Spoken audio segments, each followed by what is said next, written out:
여러분 안녕하십니까? 3월 20일 화요일 뉴스투데이입니다. 뇌물과 횡령, 조세포탈 등 모두 10여 개의 혐의를 받고 있는 이명박 전 대통령에 대해 검찰이 구속영장을 청구했습니다. 법원이 오늘 영장실질심사 일정을 확정할 예정인 가운데 2, 3일 내에 이 전 대통령의 구속 여부가 결정될 것으로 보입니다. 이지선 기자입니다. 이 전 대통령에게 적용된 혐의는 뇌물과 횡령, 조세포탈, 국고 손실 등 모두 10여 개입니다. 법률가로서 법과 원칙에 따라 결정하였습니다. 뇌물 액수는 모두 110억 원, 횡령 액수는 350억 원으로 적시됐습니다. 검찰은 구속영장 청구 이유에 대해 개별적인 혐의 내용 하나하나가 모두 중대한 범죄고 계좌 내역 등 객관적인 자료와 다수 핵심 관계자들의 진술로 범죄 사실이 충분히 소명돼 구속 수사가 불가피하다고 설명했습니다. 또 이 전 대통령이 기초적 사실관계까지 부인하고 있는 데다 측근들이 말 맞추기에 나서고 있어 증거 인멸 우려도 높다고 덧붙였습니다. 다스는 설립 이전부터 이 전 대통령이 전체를 소유하고 있었고 현재도 주식 대부분을 가진 실제 주인이라는 게 검찰의 판단입니다. 따라서 다스와 관련된 횡령은 물론 삼성의 다스 수임료 대납도 이 전 대통령이 책임질 부분이라는 겁니다. 검찰이 어제 구속영장을 청구함에 따라 법원은 오늘 중에 구속영장 실질심사 일정과 담당 영장 전담 판사를 확정하고 본격적인 기록 검토를 시작할 예정입니다. MBC 뉴스 이지선입니다. 이명박 전 대통령 측은 검찰의 영장 청구가 국가 권력이 총동원된 이명박 죽이기라고 반발했습니다. 변호인단은 이 전 대통령이 영장 실질심사에 출석할 가능성이 높다고 보고 의견서 작성 등 준비에 나섰습니다. 김정인 기자입니다. 이 전 대통령은 비서실 명의로 낸 입장문을 통해 검찰의 영장 청구는 문재인 정부 출범 이후 정치 검찰을 포함한 국가 권력이 총동원돼 진행된 이명박 죽이기로 이미 예상됐던 수순이라고 반발했습니다. 또 검찰이 더 씌운 혐의를 인정할 수 없다며 법정에서 진실을 밝히는 데 최선을 다하겠다고 밝혔습니다. 이명박 전 대통령이 검찰 수사를 받고 귀가한 바로 다음 날부터 변호인단은 영장 실질심사에 대비해 의견서 작성을 시작했던 것으로 확인됐습니다. 특히 이 전 대통령이 영장 심사에 직접 출석할 것인지를 놓고는 내부에서 의견이 엇갈리고 있는 것으로 알려졌습니다. 출석해도 달라질 것이 없다며 반대하는 경우도 있는 반면 끝까지 당당해야 한다며 찬성하는 경우도 있는 걸로 전해졌습니다. 다만 변호인단은 지난해 영장심사에 출석한 박근혜 전 대통령의 전례를 들며 이 전 대통령 역시 법정에 나가 직접 소명할 가능성을 높게 보고 준비 중인 것으로 알려졌습니다. 변호인단은 법정에서도 혐의들에 대해 다스는 이 전 대통령의 것이 아니며 국정원 특활비는 지시하거나 보고받은 적 없다는 등 기존의 입장을 고수할 것으로 보입니다. MBC 뉴스 김정인입니다. 청와대가 대통령 개헌안을 오는 26일 발의하기 위해 본격적인 준비에 들어갔습니다. 청와대는 대통령 개헌안 내용을 오늘부터 사흘 동안 분야별로 차례로 공개합니다. 김미희 기자입니다. 청와대는 오늘부터 사흘 동안 조국 민정수석을 통해 대통령 개헌안의 주요 내용을 설명합니다. 첫날인 오늘은 헌법 전문가 기본권 조항이 발표될 예정입니다. 새 헌법 전문에는 기존의 3.1운동과 4.19 혁명뿐 아니라 5.18 광주 민주화운동과 부마 민주항쟁, 60 민주항쟁 등이 새롭게 추가 기술될 것으로 알려졌습니다. 전문에 명확하게 헌법의 어떤 기본적인 가치로 선언을 하게 되면 이것은 국민의 어떤 저항권을 간접적으로 인정하는 것으로 기본권 조항도 대폭 강화하는 쪽으로 손질됐습니다. 특히 토지 소유 불균형으로 인한 경제적 불평등을 줄이기 위해 토지 재산권 제한과 같은 토지 공개념의 실질적 구현 방안을 헌법에 포함시켰습니다. 내일은 지방분권과 국민주권, 모레는 정부 형태 등의 내용이 차례로 공개됩니다. 22일부터 해외 순방을 떠나는 문재인 대통령을 대신해 이낙연 국무총리가 주재하는 국무회의에서 오는 26일 개헌안을 의결하면 문 대통령이 전자결제를 통해 개헌안을 발의하게 됩니다. 하지만 국회 처리 전망은 극히 불투명합니다. 자유한국당과 바른미래당 등 야4당은 모두 국회 주도의 개헌을 강조하고 있습니다. 특히 총리 선출을 놓고선 국회 추천이나 선출을 내세우며 여당과 대립각을 세우고 있어 대통령 개헌안을 둘러싼 여야의 갈등은 계속 격화될 전망입니다. MBC 뉴스 김미희입니다. 다음 달 남측 예술단의 평양 방문 공연을 확정하기 위한 남북 실무회담이 오늘 열립니다. 이번 평양 공연은 우리 대중가요 중심으로 꾸며지는데요. 조용필, 이선희 씨 등과 함께 아이돌 그룹도 무대에 설 것으로 보입니다. 이용주 기자입니다. 남북은 오늘 판문점 북측 통일각에서 우리 예술단의 평양 공연을 위한 실무 접촉을 갖습니다.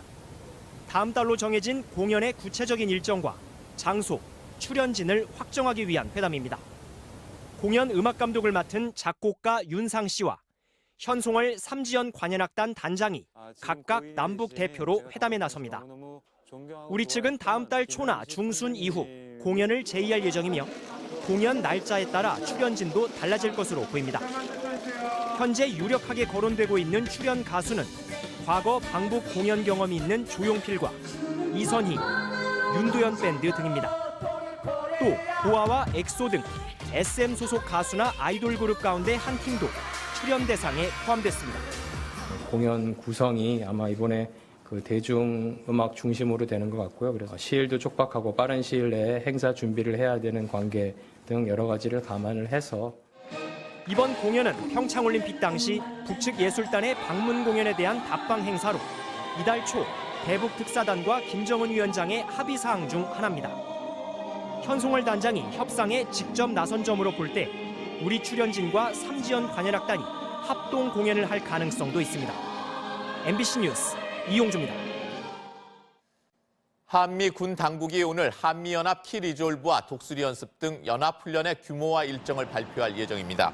올해 한미연합훈련은 평창올림픽의 성공을 지원하기 위해 예년보다 한 달가량 늦은 다음 달 1일 시작되며 전체 훈련 기간도 절반 정도로 줄어들 것으로 전해졌습니다.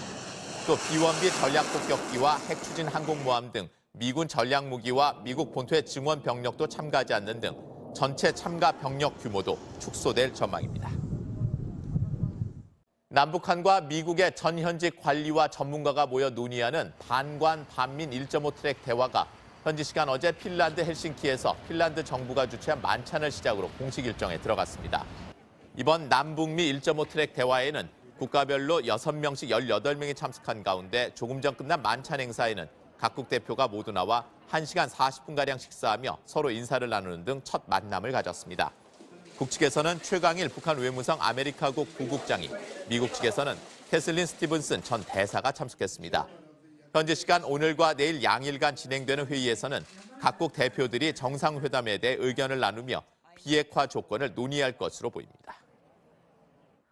어젯밤 충남 청양의 서천 공주 고속도로에서 거대한 암석이 무너져 내리는 산사태가 발생했습니다. 다행히 큰 인명피해는 없었지만 일부 구간 양방향 도로가 현재까지도 전면 통제되고 있습니다. 조명아 기자입니다. 크고 작은 암석과 토사가 도로 위를 뒤덮어 아수라장입니다. 중장비를 동원한 복구 작업에도 토사는 쉴 새 없이 흘러내립니다.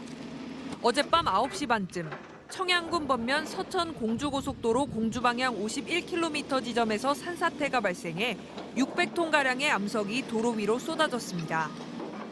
거대한 바위가 무너져 내리면서 50m가량의 2차선 고속도로가 완전히 막혔습니다.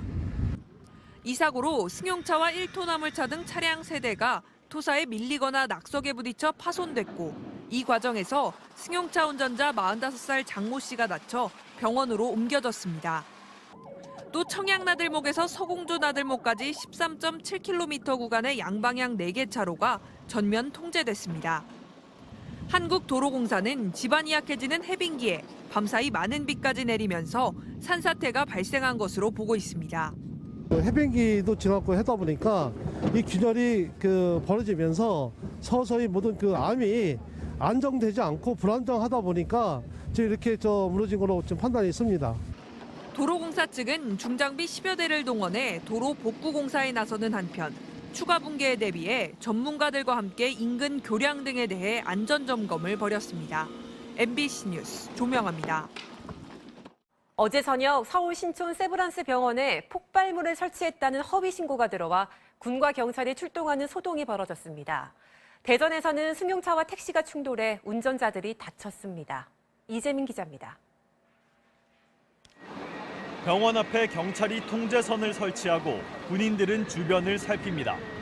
어제 저녁 8시 반쯤 신촌 세브란스 병원에 폭발물을 설치했고 10분 뒤에 터진다는 허위 협박 전화가 경찰에 걸려왔습니다. 군경 폭발물 처리반과 소방대원, 탐지견이 현장에 출동해 3시간 동안 병원 안팎을 수색했지만 폭발물은 없었습니다. 신고 전화가 걸려온 공중전화 등을 추적한 경찰은 허위 신고 3시간 만인 어젯밤 11시 반쯤 서울 마포구의 한 숙박업소에서 30대 남성을 긴급 체포했습니다. 경찰은 이 남성이 술에 취해 협박 전화를 한 걸로 보고 정확한 경위를 조사하고 있습니다. 승용차와 택시 앞부분이 완전히 부서졌습니다. 어젯밤 11시 반쯤 대전 계룡대교 사거리에서 승용차와 택시가 충돌해 운전자들이 머리와 가슴 등을 다쳐 인근 병원으로 옮겨졌습니다.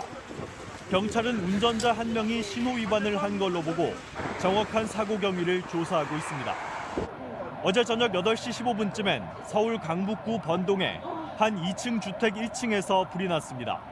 이 불로 9살 최모 양이 연기를 들이마셔 병원에서 치료를 받았고 주민 2명이 대피했습니다. 어젯밤 9시 반쯤 서울 성북구 보문동에선 높이 2m 담벼락이 23m 정도 무너져 인근 다가구 주택 주민 17명이 대피했습니다. MBC 뉴스 이재문입니다. 자신의 비서 등을 성폭행한 혐의를 받고 있는 안희정 전 충남지사가 어제 검찰에 다시 출석했습니다. 20시간 넘게 지난 현재까지도 강도 높은 조사가 이어지고 있는 것으로 알려졌는데요. 취재기자 전화로 연결합니다. 네, 조희명 기자, 여전히 조사가 진행 중인 거죠? 네, 조금 전 새벽 5시 무렵 조서 작성은 마무리됐고 현재는 막바지 조사 절차가 진행 중인 걸로 전해지고 있습니다. 스스로 출두한 1차 조사 열흘 만에 어제 다시 검찰에 소환된 안희정 전 충남지사. 두 번째 조사인 점을 감안해 밤 시간 무렵엔 조사를 마치고 나올 걸로 보였는데요. 당초 예상했던 것보다 상당히 강도 높은 장시간 조사가 이어지고 있는 셈입니다. 검찰은 안 전 지사가 도지사와 비서라는 업무 관계를 이용했는지 또 위력에 의한 관계가 있었는지를 집중적으로 추궁한 걸로 전해졌습니다. 어제 안 전 지사는 피해자들에게 사과하면서도 합의된 관계로 알았다고 해명했습니다. 합의에 의한 관계임을 강조하면서 위계나 강압 같은 형사상의 책임을 부인하는 걸로 해석됩니다. 안 전 지사는 정무비서 김지은 씨에 대해서는 업무상 위력에 의한 간음과 추행 혐의, 안 전 지사가 관계된 연구소의 여직원에 대해서는 강제 추행 혐의를 받고 있습니다. 이 여직원은 지난 주말 2차례에 걸쳐 각각 10시간씩 조사를 받았습니다. 검찰은 사실관계에 대한 조사를 마무리하는 대로 구속영장 청구 여부를 결정할 방침입니다. MBC 뉴스 조희명입니다. 서울 아산병원 간호사가 병원 내 태움 문화 때문에 스스로 목숨을 끊은 사건 기억하실 텐데요. 경찰이 가혹행위는 없었다는 수사 결과를 내놓자 유족들이 반발하고 나섰습니다. 박윤수 기자입니다. 지난달 숨진 간호사 박모 씨의 자살 원인으로 지목된 병원 내 태움 문화에 대해 경찰이 가해자가 없다는 결과를 내놨습니다. 태움 문화가 있었다는 것은 인정하면서도 박 씨가 자살에 이를 만한 폭행이나 모욕, 가혹행위가 있었다는 구체적 증거를 발견하지 못했다는 겁니다. 피해자는 있는데 가해자가 없다는 경찰 조사 결과에 유족들은 크게 반발했습니다. 아이가 왜 그렇게 극단적으로 몰렸어야 했는지에 대한 거를 하나도 조사가 이루어지지 않고 폭행, 폭언, 따돌림은 없었대요. 유족들은 박 씨가 숨지기 이틀 전 일어난 실수 때문에 의사와 선배 간호사들로부터 정신적 압박을 받았다고 지적합니다. 업무 교육이 안 됐으니 업무에 부담감이 엄청나게 있었을 건 뻔하고 그분들 윗사람들한테 좋은 시선을 못 받았을 게 뻔하고 그게 태움 아니겠어요? 간호사들은 의료 현장에서는 지금도 공공연하게 태움이 벌어지고 있다고 말합니다. 문제 제기를 하기 굉장히 힘든 구조거든요. 나보다 윗연차랑 대립 관계가 되거나 했을 때 정말로 내 환자가 위급하고 이럴 때 도와주지 않을 수도 있기 때문에 의료계에서는 인력을 증원하고 업무 강도를 낮추는 병원 업무 환경의 개선 없이는 간호사뿐 아니라 환자와 보호자도 태움의 피해자가 될 수 있다고 경고하고 있습니다. MBC 뉴스 박윤수입니다. 집단 성폭행을 당한 뒤 목숨을 끊은 단역 배우 자매의 자살 사건을 재조사해달라는 청와대 청원이 계속 이어지고 있습니다. 보름 만에 12만 명을 넘어섰습니다. 홍신영 기자입니다. 지난 2004년 대학원생이던 큰딸은 드라마 단역배우 아르바이트를 시작했습니다. 그해 말 딸은 단역배우를 관리하는 현장 반장 등 관계자 12명을 경찰에 고소했습니다. 3개월 동안 지속적으로 성폭행과 성추행을 당했다는 내용이었습니다. 반항을 하니까 기도라는 거야, 라이터를. 칼도 갖고 댕기더래. 이 얼굴을 망가뜨린다. 그러나 고통은 계속됐습니다. 경찰이 가해자를 앞에 두고 성폭행 상황을 자세히 묘사하라고 요구했는가 하면 가해자들은 딸을 계속 협박했습니다. 결국 딸은 고소를 취하고 목숨을 끊었고 엿새 뒤 단역배우 일을 소개했던 동생도 스스로 세상을 떠났습니다. 고소를 안 했으면 안 죽겠는데. 어떻게 견뎌요. 12명 상대한 아줌마인지 아가씨 모자 좀 벗어봐. 어머니는 가해자들을 처벌해달라며 1인 시위를 했지만 오히려 검찰은 어머니를 명예훼손으로 기소했습니다. 지난해 법원은 어머니에게 무죄를 선고하면서 판결문에서 이렇게 밝혔습니다. 공권력이 진상을 밝혀내지도 가해자에게 책임을 묻지도 못했다. 국가 공권력의 총체적 실패에 대해 간곡히 사과와 위로의 뜻을 전한다. 14년이 지났지만 가해자로 지목된 사람들은 여전히 혐의를 부인하며 같은 일을 하고 있습니다. 제가 어떻게 강제로 그렇게 합니까? 그거는 말이 안 되잖아요. 12명 여기 가운데 죄인은 있을 것이다. 시민들은 이 사건의 재조사를 요구하는 청원운동을 시작했습니다. MBC 뉴스 홍신영입니다. 이 시각 세계입니다. 소포폭탄으로 주민들을 공포에 떨게 했던 미국 텍사스주 오스틴에서 토폭발이 일어나 남성 2명이 다쳤습니다. 오스틴 남서부 주택가에서 폭발물이 터지는 바람에 자전거를 타고 가던 20대 남성 2명이 크게 다쳤습니다. 앞서 지난 2일과 12일 오스틴에서는 소포폭탄이 주택으로 배달돼 주민 2명이 숨지고 1명이 부상했는데요. 경찰은 모두 동일범의 소행인 것으로 추정하고 있지만 이번 사건의 경우 표적을 행인으로 했고 폭발물이 있는 상자를 철사와 연결해서 철사를 건드리면 터지도록 하는 수법을 썼습니다. 미국에서 자율주행차 사고로 여성 1명이 숨지면서 자율주행차에 대한 안전 문제가 도마 위에 올랐습니다. 세계 최대 차량 호출업체 우버의 자율주행차가 미 애리조나주 피닉스 외곽에서 시험 운행 도중 길 가던 여성을 친 건데요. 당시 차는 스스로 움직이고 있었지만 운전석에는 사람이 앉아 있던 것으로 전해졌습니다. 자율주행차로 인한 사망사고는 이번이 처음으로 우버는 사고 직후 피츠버그 등 주요 도시에서 진행하던 자율주행차 시험 운행을 중단했습니다.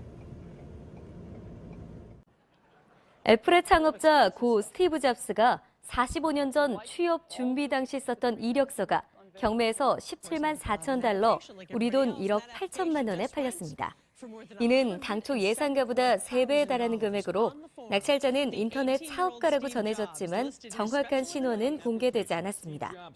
이력서엔 주소나 특기 등 잡스의 개인 신상과 관련된 정보가 담겼는데요. 과거 이력서가 어느 회사에 제출됐는지는 알려지지 않았습니다. 영국과 유럽연합 EU가 브렉시트 전환 기간을 오는 2020년 말까지로 합의했습니다. 영국이 EU를 떠나는 내년 3월 29일부터 오는 2020년 말까지 브렉시트 전환 기간은 21개월가량 되는데요. 이 기간 영국에 있는 EU 회원국 국민 450만 명과 EU에 거주 중인 120만 명 영국 국민들은 이전처럼 똑같은 권리를 부여받지만 영국은 전환 기간에 EU의 의사결정 과정에는 참여할 수 없습니다. 이 시각 세계였습니다.